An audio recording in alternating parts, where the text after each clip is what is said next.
Hello and welcome to the NESN Patriots podcast. I'm Doug Conrad, and this is Zach Cox. We are here to discuss the Patriots 2019 NFL Draft Haul. First of all, though, Zach, how are you doing? I'm doing great. It's ring day here at NESN, so we are now both two-time World Series champions. Unfortunately, I left my 2013 one at home, but yeah, so we're a little blinged out for this podcast episode. But I hope it doesn't cloud our judgment. I hope it doesn't change who we are as people. No, we will not be discussing the Red Sox 2019 draft class because that has not happened yet. And I think with these World Series rings on, it would be a weird look to do that anyway. But we will, as I said, be discussing the 2019 Patriots draft class.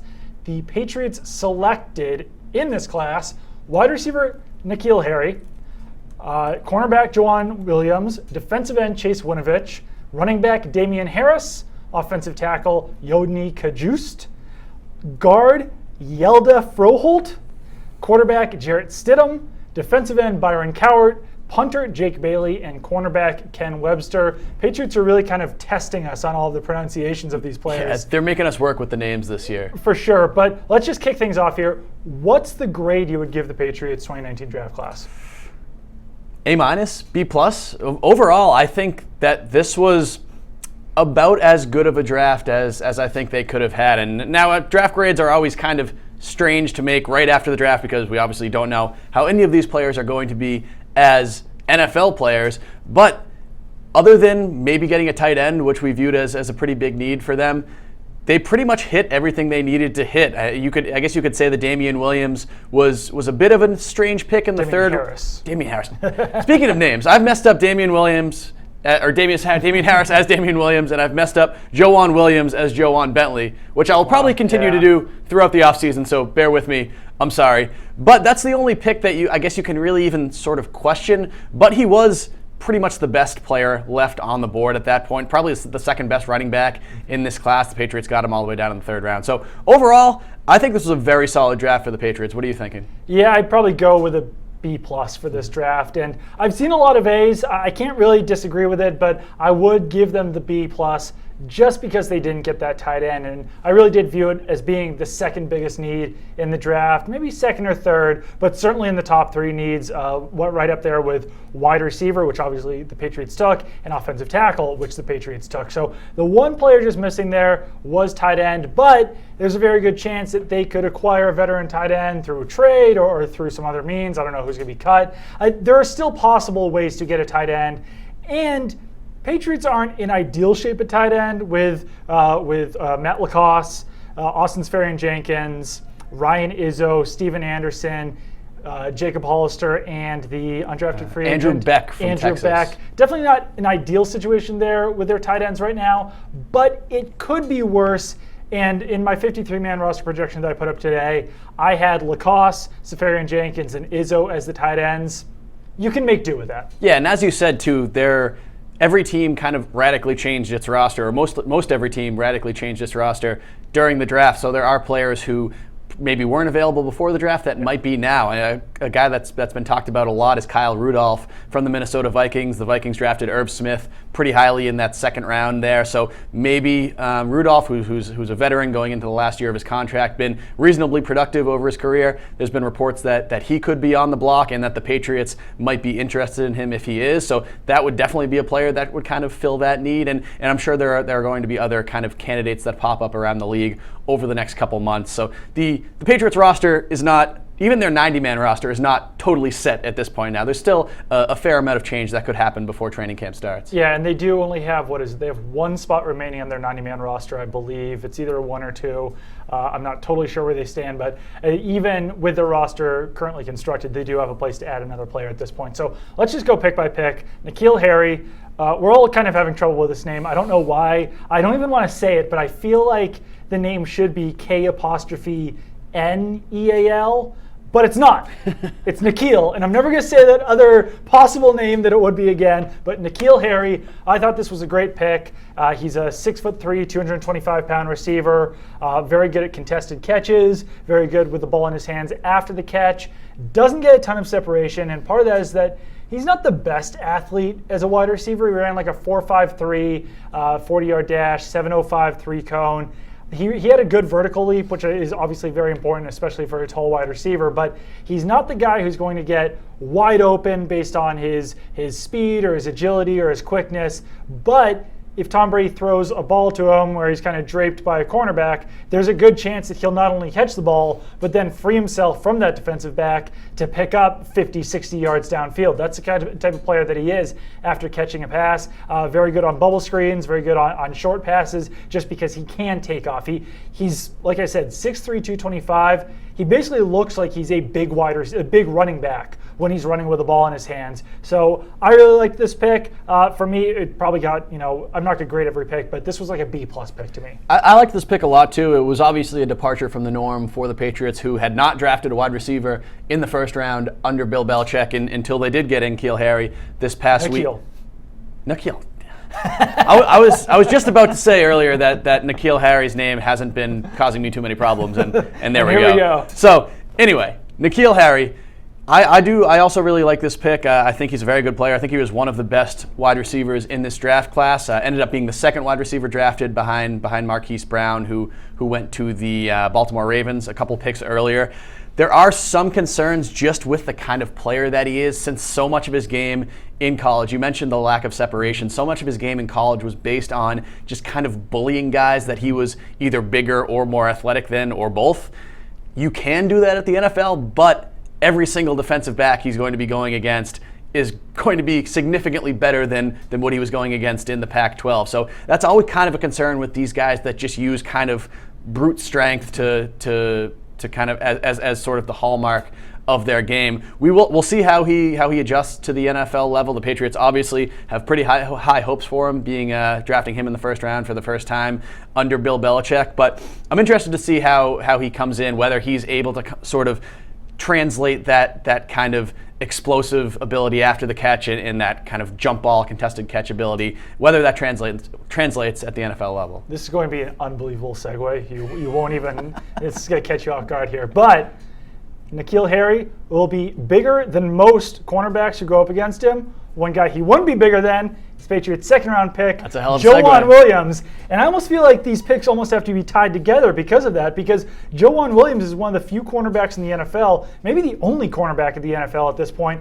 who would be bigger than a wide receiver like Nikhil Harry. Joejuan Williams is 6'4", 211 pounds. Again, not a guy who will blow you away with his speed, but he did have some very impressive agility drill times. I think he ran a 6.92 3-cone. His shuttle time, I think, was 4.11 seconds. So you don't see that very often from a 6'4" cornerback. You don't really see a 6'4" cornerback often at all. So this was a pick that the Patriots were considering taking in the first round. When Nikhil Harry was there, they decided to go with him instead. But then the Patriots did actually trade up in the second round to ensure that they got Joejuan Williams. So this is definitely a player that the Patriots have liked for quite a while. They probably had a first-round grade on him, and he's the type of player who can cover a wide receiver like Nikhil Harry if he wasn't on the Patriots. But guys like DK Metcalf or guys like Allen Robinson, those big 6'2", 6'3" wide receivers, he also probably can cover some tight ends, guys like Travis Kelce. In the AFC Championship game last year, we saw J.C. Jackson covering Travis Kelce. J.C. Jackson is only 5'10", and it wasn't an ideal matchup. So I think that's why they bring in a guy like Joejuan Williams, because he can do things that other cornerbacks can't, and that means that the Patriots defense now can do things that other defenses can't. I think this would have been a significantly surprising pick if Joejuan Williams' name hadn't been sort of floated around before the draft as a guy that the Patriots liked and the Patriots were targeting, because cornerback really wasn't an area of need for the Patriots. Right. The Patriots cornerback group was very good last season, and everybody from that group is back this season. I mean, Stephon Gilmore, J.C. Jackson, Jason McCourty, Keon Crossan, Duke Dawson. Am I forgetting anybody else? I think that's the... Yeah, J.C. Jackson, Stephon Gilmore, and Jonathan Jones too in there. McCourty, Jonathan Jones, yeah. So everybody from the end of last season is back, and obviously, like I said, that was one of the Patriots' strongest position groups.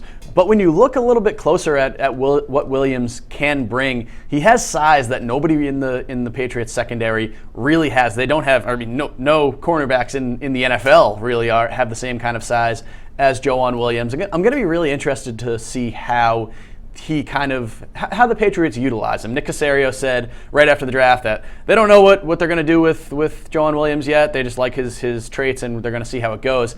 There were reports before the draft. I think Albert Breer floated it out, and I think you might have as well, that he could be used to kind of cover tight ends and maybe even as a sort of hybrid safety Patrick Chung type role. It's a role he hasn't really done. He didn't really do that much at Vanderbilt. He almost exclusively covered wide receivers on the outside, didn't play much in the slot, didn't do much against tight ends, but he has the size, he has the athleticism to do so, and he's just, I think you called him a chess piece after the draft. That's exactly what he is. That's a guy that Bill Belichick and whoever the defensive coordinator this year is going to be able to kind of move around the secondary, use him to sort of match up with different players depending on the week. And I'm pretty excited to see how he sort of fits into this whole kind of plan on defense here. Yeah, I'm definitely interested as well. I think he could be kind of more of a defensive back than a cornerback, but we'll see how that goes. Third round pick was Chase Winovich. This was possibly the best value pick for the Patriots in the entire draft.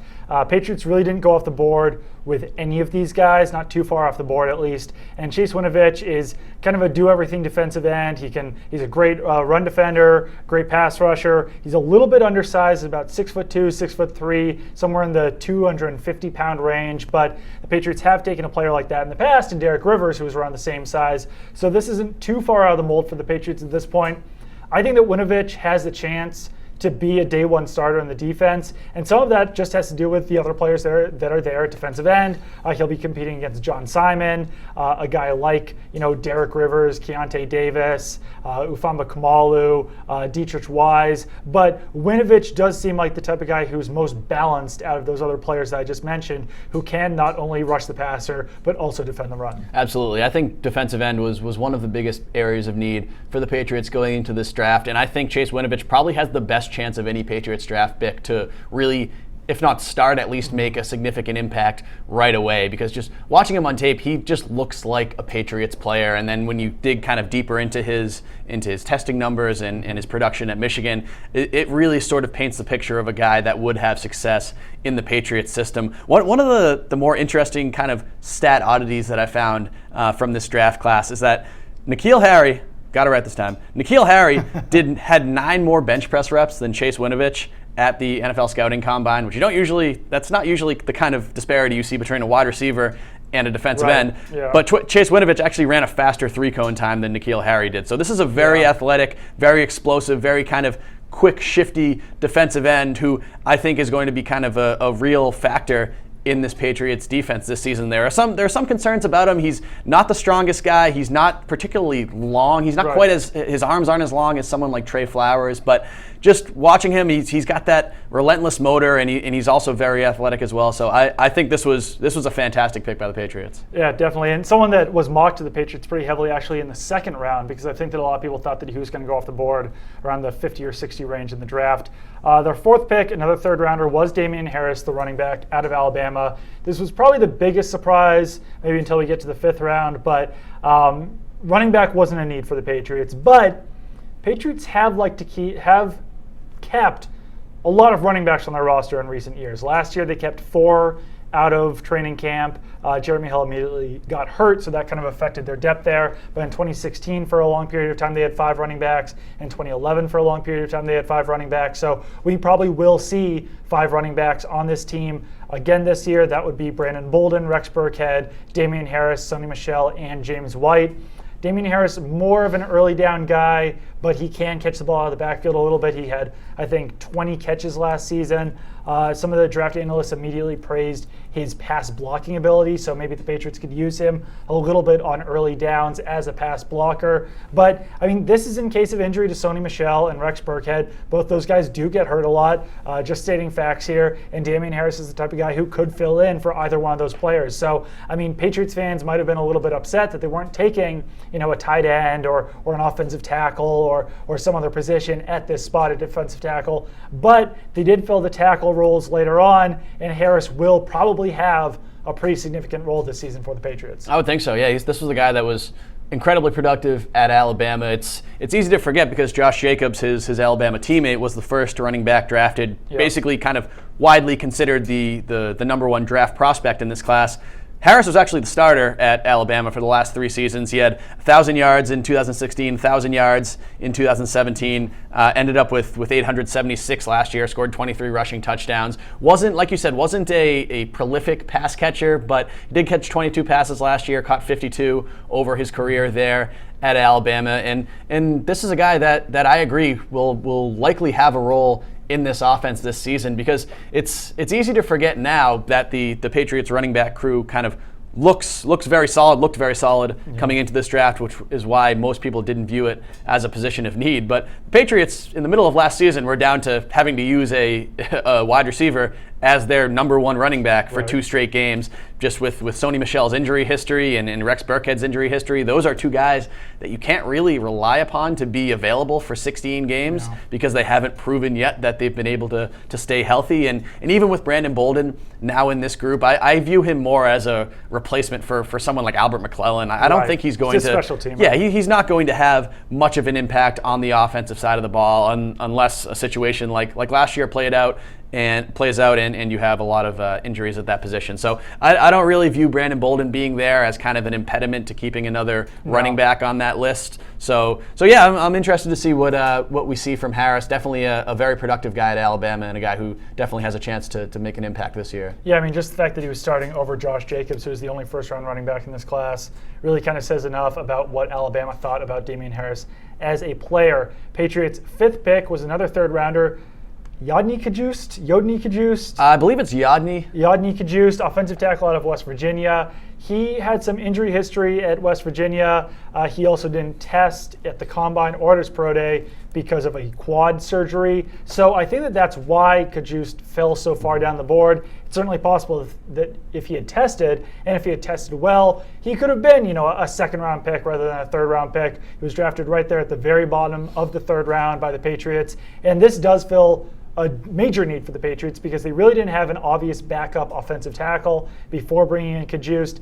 It's a little bit dangerous to be relying on a rookie like Cajuste to be that number 1 swing tackle. So it's still possible that we see the Patriots bring in a veteran offensive tackle. I think that's one of their biggest remaining needs as far as their 90-man roster is constructed so far. But if Cajuste does impress in training camp, then he could be that swing tackle, able to fill in for Isaiah Wynn at left tackle or Marcus Cannon at right tackle. And who knows? I mean, maybe he could even impress so much that he could steal a starting job. That's probably unlikely, but this is a player with pretty significant upside. Yeah, I saw some draft analysts saying after the Cajuste pick that if he hadn't torn his quad at the I believe it was at the end of it was either at the end of last season or during off-season training. He underwent surgery a couple of months ago. If he hadn't had that injury, some people were saying he might have even been a first-round pick because it's hard to get kind of the full picture of a player when he can't participate in any of the drills at the Combine, any of the drills at his pro day. But this is a guy who some considered a potential first rounder before that injury. So he definitely has some upside. Seems like that was a good value pick there for the Patriots in the 3rd round. And like you said, they desperately need offensive tackle. They had no clear backup offensive tackle, no clear swing tackle before this draft. And Cajuste, who knows when he'll be healthy, whether he'll be able to kind of be ready to contribute in week 1 or in training camp. We talked to him on the conference call right after he was drafted. He did not want to talk about injuries whatsoever, so we really don't. Yeah, probably smart on his part. So we don't really have a clear picture of when he might be on the field for the Patriots. But yeah, if you were looking at some of the names on that list after Marcus Cannon and Isaiah Wynn, who in his own right is not a sure thing. Right. You had guys like Cole Crossan, Riker Matthews, Cedric Lang, and Dan Skipper, none of whom have ever been anything even resembling kind of consistent NFL players. So huge need there. I think they did a good job here with Cajuste. We'll just see what his health looks like leading up to this season. For sure. And while we're talking about offensive tackles, we'll probably get into this a little bit later, but Patriots also did bring in a undrafted rookie offensive tackle, Tyree St Louie. Is that the name? It's either St. Louis or St. Louis, but probably Tyree St. Louis from Miami. They actually brought in 2 Miami offensive linemen. They brought the Hurricanes center in as well. So he'll be another guy who's in the mix. It's really kind of a crapshoot there at offensive tackle, at least behind those two projected starters. And I agree with you that I think it would be in their best interest to bring in somebody else at that position, even if it's a guy like Ulrich John or a guy that's basically the equivalent of Brian Schwenke at tackle, a guy who at least has had some experience in the NFL and has proven that he can play at this level, because they really don't have that much of that on their depth chart right now. No, they brought in a few of those guys last year. Even though they had Adrian Waddle on their roster, they brought in Ulrich John, like you mentioned. They brought in Matt Tobin. Yep, Matt Tobin. So I think that they should probably bring in someone like that just in case it doesn't work out so well with the rookies and the young players there. Patriots' 6th pick we're on now, another 4th rounder, Yelda Froholt, a interior offensive lineman out of Arkansas. I would expect Yelda to be the next starter at left guard. I think that Joe Thuney's probably going to be gone next offseason. He's going to be a free agent. I can't really see the Patriots paying 2 guards top dollar, which they already paid Shaq Mason last offseason. And I think that Mason received probably a below market deal for one reason or the other. And I don't think that Thuney would take a below market deal, especially since Bill Belichick called him one of the Patriots' best players last offseason. So a very good season. Definitely, and he had a great season there at left guard. So if Froholt can impress this season, then we could just see him immediately step in to that starting left guard role next season. He certainly has the athleticism for it. He has to work a little bit on his run blocking, and he's got some pretty short arms for an offensive lineman. But this was another pick that it's tough to argue with. He hails from Denmark, so he's still kind of new to football, even though he played there in Denmark as well. But just kind of a fun pick and filling a need for the future, which is always smart. Definitely, yeah. A very interesting story. Like you said, he's from Denmark, started playing football over there when he was 12 years old, came over to the U.S. as an exchange student as a sophomore in high school, played at a pretty high level at one of the big powerhouses out in Ohio, had to go back to Denmark once his kind of exchange student eligibility, whatever you want to call it, expired, but then came back and went to IMG Academy in Florida as a senior, really established himself as one of the top recruits in the entire country as a defensive tackle. He got offers from a dozen or so kind of big name schools, ended up choosing Arkansas, played a little bit on the defensive line as a freshman there, and then he switched to offensive line and immediately became the Razorbacks' starting left guard. Started every game over his final 3 seasons on the offensive line. Most of that was at left guard. He did play a little bit at center. I think he had 3 starts there. This is a guy that Brett Bielema really thinks highly of from what it sounds. It sounds like they have a very good relationship, just judging from their the video of Yelda getting his draft call, and he basically started crying when Coach Bielema came on the phone there. Bielema was the head coach at Arkansas. Yes, was it? Froholt's junior season. Through his junior season, yep. Obviously, the Patriots have taken a liking to Brett Bielema products in recent years, whether it be James White or Trey Flowers or Dietrich Wise. So yeah, I think this is going to be another.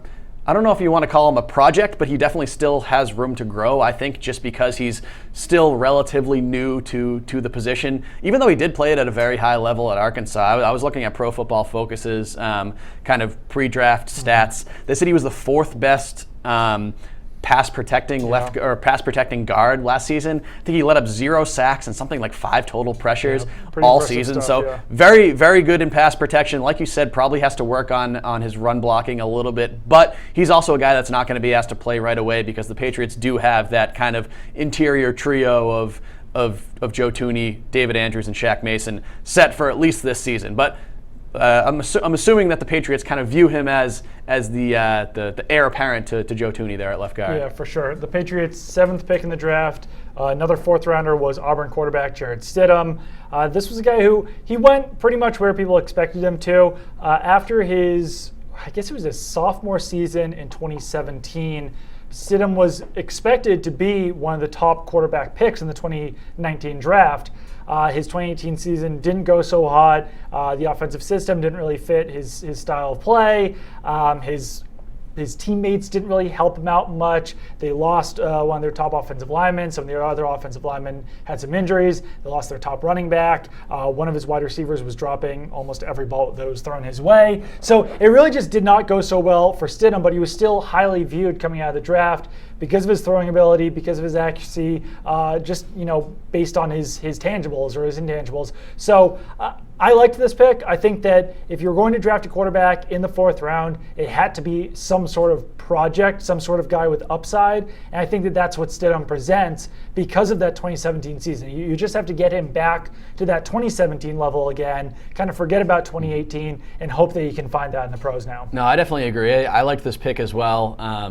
In Stidham's stats really kind of took a nosedive this past year. His completion percentage dropped something like 5 or 6 points, but that whole Auburn offense, like you said, it was a bit of a mess. It was just kind of there weren't many sort of positives to take away. I think that was a team that came into the season ranked like 5th or 6th in the country and then ended up going 7-5 or something. But he eventually did turn it around kind of at the end of the season. He was awesome in Auburn's bowl game. I think he completed like 70% of his passes with 5 touchdowns and no interceptions.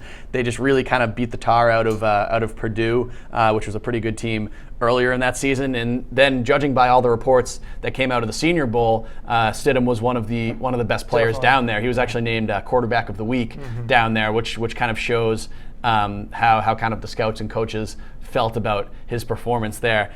Definitely a project. I think it's he's almost a better version of Danny Etling, I guess you could say. If you look at a lot of his stats and a lot of his kind of measurables, he's pretty similar to Etling in a lot of ways. He takes care of the ball, doesn't throw a lot of interceptions, is reasonably accurate.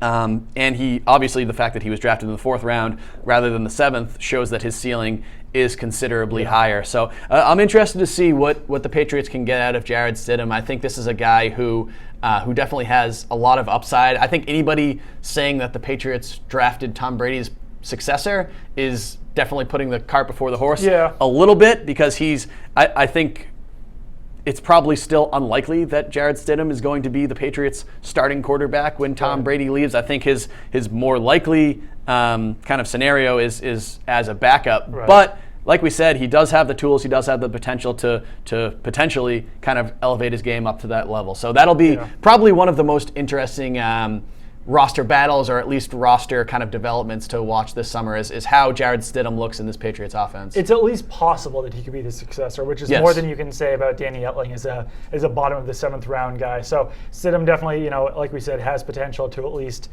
possibly become that.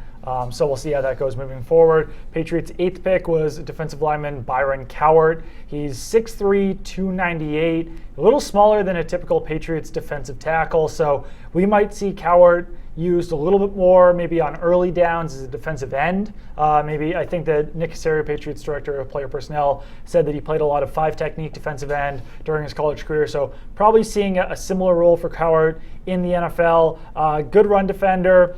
He might have been taken, a round or two too high, but in the 5th round, that really doesn't affect things too much if they like the pick. And Coward is kind of an interesting story because he was the number 1 defensive recruit when he came out of high school in 2015. 2015, yeah. So, I mean, that shows some upside. I don't know how much it says. I think that Frank Heron, one of the Patriots practice squad defensive linemen last year, he kind of had a similar situation where he was a really high recruit the Patriots brought in. So they sort of have a type there as far as, top recruit defensive linemen getting drafted or signed after the draft. But Coward, not a guarantee to make the roster, but I think that if he's used as a run-stuffing defensive end, there's a role for him on this team. Yeah, this seems to me like a situation of the Patriots kind of buying low on a guy whose hype used to be considerable back when he was coming out of high school. He ended up going to Auburn and really just didn't play that much and wasn't that productive when he did play. I think he dealt with some injuries and just kind of his performance didn't match where Auburn was expecting as a guy who was the number 1 high school recruit, defensive high school recruit in the country. Ended up going to Maryland for his senior season. Wasn't great, but was reasonably productive. He had a couple sacks. He had a couple tackles for loss. He at least was able to play an entire season and be kind of a constant contributor for that Maryland team. So he definitely has some upside. Anybody that has kind of the athletic ability and tools to be such a high school recruit has to at least have some talent. The Patriots are kind of hoping that he can maybe unlock some of that didn't really kind of come to the surface during his college career. And with a 5th round pick, it's kind of a flyer anyway. If he doesn't work out, it's it's whatever, really. You're not kind of burning a high pick on a player that you don't really know what you're getting in. I think it was a solid pick. No problems with that. Yeah, Patriots 9th pick, punter Jake Bailey. This was a surprise because he's a right-footed punter. Bill Belichick has basically exclusively used left-footed punters during his time here with the Patriots.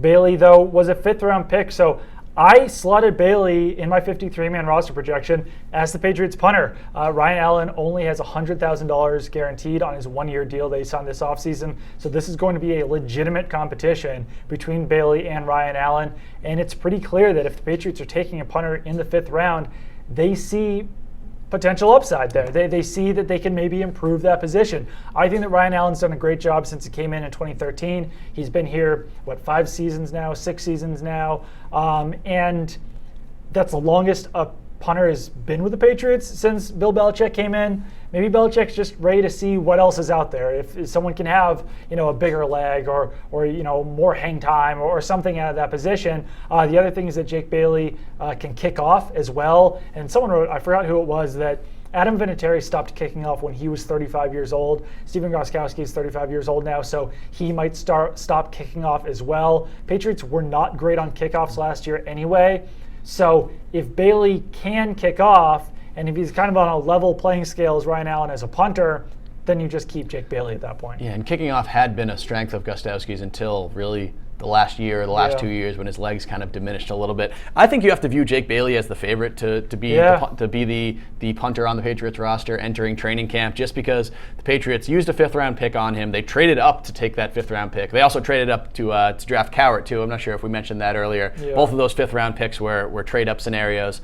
And if the Patriots were willing to use a 5th-round pick on this position, after bringing in a UDFA last year in Corey Bojorquez, who Ryan Allen basically obliterated in camp, I think the Patriots really want to. I think they want Jake Bailey to earn this roster spot, just because he's going to be so much cheaper over the next couple of years. Ryan Allen, they were able to get him on an affordable deal this year, but it was only a 1-year contract. If he signs that and has another year like he's had in the past, because he has been one of the NFL's kind of more consistent punters over his career, if he has another season like that, he should be able to get a more lucrative deal next season. So that would obviously cost the Patriots quite a bit more money than a 5th-round pick on the 2nd year of his contract. And with Bailey's sort of well-roundedness, he was the best punter in Stanford history. I believe he was their starting punter for 3 seasons. And the kickoff ability too is huge, especially with Stephen Gostkowski kind of getting further up there in years. So I think going in, Ryan Allen is most certainly on notice. He obviously still has a chance to keep his job and make this team, but I think he's almost the underdog in that battle right now. Also, Jake Bailey, this doesn't matter that much as a punter, but he's a pretty decent athlete. He ran a 4.72 40-yard dash. I think he was at the Combine, right? He was, yeah. So, I mean, that's not for nothing. You don't really want your punter out there, making tackles, but if he's the last line of defense out there on a punt, then at least he might be able to cut off a guy if he takes the right angle or something. He's got a little punter swag to him too. I kind of like it. He gets emotional out there. He had a 17-yard carry during his college career. He also had 4 tackles. So he had 3 of his tackles as a freshman when he only punted 10 times. So either he was on kickoff duty or something. That coverage team was not very good. Maybe he was playing safety or something that year, but I don't totally know what was going on his freshman year. But 3 tackles there alone. So he's got some ability outside of just being able to punt the ball as far as his athleticism goes. Patriots' final pick was cornerback Ken Webster, who is coming out of Mississippi. He had kind of a strange career at Ole Miss, where he got injured a decent amount, didn't play a ton his senior season, but Caserio described this pick a lot like Keon Crossan from last year, where Keon Crossan wasn't totally on the Patriots' radar until he really aced his pro day coming out of Western Carolina. Ken Webster really aced his either pro day or combine, I forgot what it was, where he ran like a 4.3 40 or 4.4 40, a 6-something 3-cone, maybe a 3-something short shuttle, had great explosion on the vertical jump and the broad jump. So he was a guy that really kind of opened eyes out there with his athletic ability, and I think that's one of the biggest reasons why the Patriots did wind up taking him. 4.43 40, 1.55 10-yard split, 43-inch vertical jump, which is crazy, 11-foot broad jump, 6.85 3-cone, and 4.14 short shuttle. So he really aced everything, being 5'11", 203. I'd say there's a very small chance that he makes the roster, but the Patriots really do usually find good value out of these late-round cornerbacks or, the undrafted guys. So there might be something there. I just have a hard time believing that he can beat out Keon Crossan and Jonathan Jones and Duke Dawson and whoever else for a spot as a cornerback on this team. Yeah, this is basically the SEC version of Keon Crossan. He's a very, very similar player. If you look at the SPARK score, which kind of is sort of an amalgamation that tries to measure a prospect's overall athleticism, he ranked number 1 among all cornerbacks in this year's draft. He was in the 99th percentile of NFL players. Keon Crossan was number 4 on that list last year. So it's a very similar player, guy that tested really well in his pre-draft testing. And he was actually, even though he wasn't all that productive over his final 2 seasons at Ole Miss, didn't play a ton, wasn't a full-time starter. He was a starter for his first 2 years. He had 11 pass breakups and an interception in 2015. Nick Casario said he was a really, really good player, was the term that he used before he suffered a serious injury. I believe he tore up his knee and every ligament. Missed the entire 2016 season, and it seemed like it kind of took him a little while to sort of get back to full strength after that. So he's a guy that has potential, if not on defense, then certainly on special teams, and who knows, you could see him beat out Keon Crossan for the same role that Keon Crossan had last year. So it'll be interesting to see. But just in that cornerback group, it's so deep.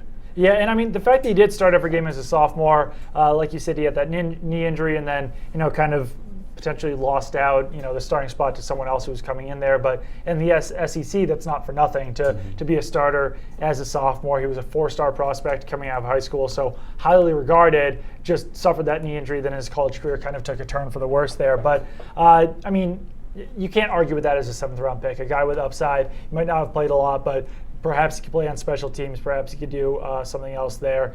Let's quickly go through the Patriots' undrafted free agent list. You've got Calvin Anderson, he was an offensive tackle at Texas, might be projected more as a guard in the NFL. Andrew Beck, tight end out of Texas. Ryan Davis, slot receiver out of Auburn. Malik Gant, safety out of Marshall. Center Tyler Gauthier out of Miami, linebacker Terez Hall out of Missouri, wide receiver Jacoby Myers out of NC State, Tyree St Louie, offensive tackle out of Miami, wide receiver Xavier Ubosi out of UAB, and then running back Nick Brissett out of LSU. There's a lot of interesting names in this list. I think that you'd probably start with Jacoby Myers, the wide receiver out of NC State. He was a 1,000-yard receiver last year, was really kind of a big slot. Not the greatest speed, but like Joejuan Williams, tested well in his agility drills with a 3-cone and the short shuttle. Nick Brissett, I think, was a 1,000-yard rusher at LSU last season, so that's a decent prospect there as well. Yeah, he was kind of buried behind Leonard Fournette and Darius Geis for 3 years there, but got his chance this last year and was definitely productive. Once again, not a great athlete. Brissett, I think he ran like a 4.7 340, but one fumble in college too. Wow, and Patriots love LSU running backs, Kevin Falk and Stephen Ridley, and I think there's been a couple others in there. Just going through the list here, Xavier Ubosi was a great deep threat wide receiver at UAB, another guy who really tested very poorly. I think he ran like a 4.6 with like a 7-something 3-cone. It was 7.5 3-cone, which is very bad. It was like a 4.5 short shuttle, right? Yeah, 4.53 short shuttle, 7.5, and these were all at his pro day too, which normally those numbers are a little kind of player friendly. One of the crazier stats that I found about this class was about Xavier Ubosi. On deep passes last year, 29 deep targets, which are passes that traveled 20 yards or more in the air. 12 catches for 546 yards and 7 touchdowns. Ridiculous. This guy he seems to be a total one-trick pony. He's basically just strictly go routes and not even go routes that go all that quickly because he's not the best athlete. But he was very, very productive at UAB. It'll be not usually the type of player that the Patriots bring in, but it'll be interesting to see how he does on those in those practice reps. Yeah, he did have a 10.5 broad jump, which is decent. He's got good size at 6'3", 215 pounds, so he's got that going for him. He just didn't have the speed. Another note on linebacker Terez Hall: he ran a 4.9 at his pro day, but he pulled up about 30 yards in with an ankle injury. He's probably more of like a 4'7" guy, kind of an undersized linebacker, 6 feet, 230, maybe in the Landon Roberts mold, where decent run stuffer. I don't know what to expect out of him in coverage, but this I think is a decent group of undrafted free agents. Patriots really seem to do pretty well for themselves. It seems to be. Malik Gant is another interesting name in there, the safety from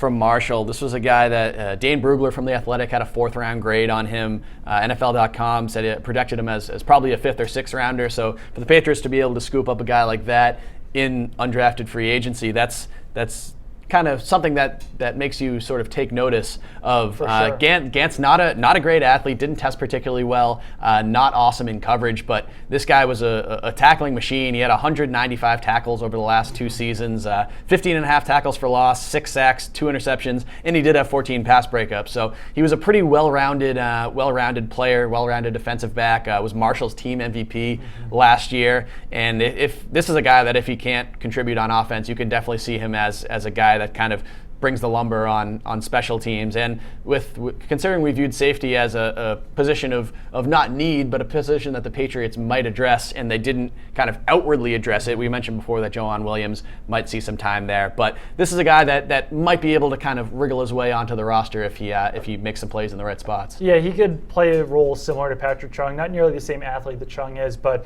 he was first in run stop percentage according to PFF.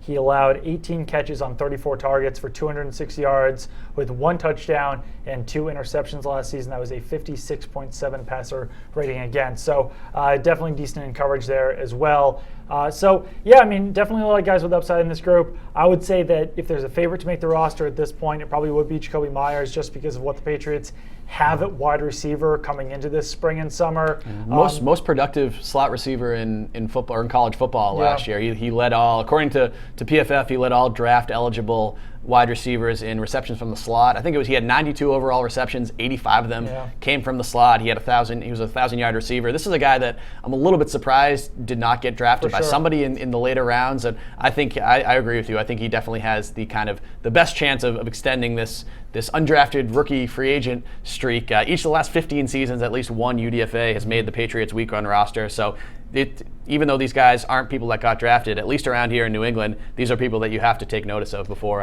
training camp. And I mean, he ran poorly. He had a 4.63, but he's 6'2", 203, had a 37-inch vert, which is good for a tall receiver, 6'8", 7'3" cone, which is good, 4.23 short shuttle. So, those measurables are fine. The speed is what scares you a little bit, but if he can get open out of the slot, then you don't really need him to run deep. And sometimes the Patriots take these bigger slot receivers who excel in the slot in other programs and move them outside. This is another guy that I could see them doing that. I don't think he'll take on a major role this season, or at least Patriots are hoping he won't as an undrafted free agent. Hopefully, for their sake, Nikhil Harry is that guy. But I think that Jacoby Myers could potentially make this team as maybe a 4th wide receiver, especially if Josh Gordon stays suspended and if Demaryius Thomas has to start the season on the PUP list.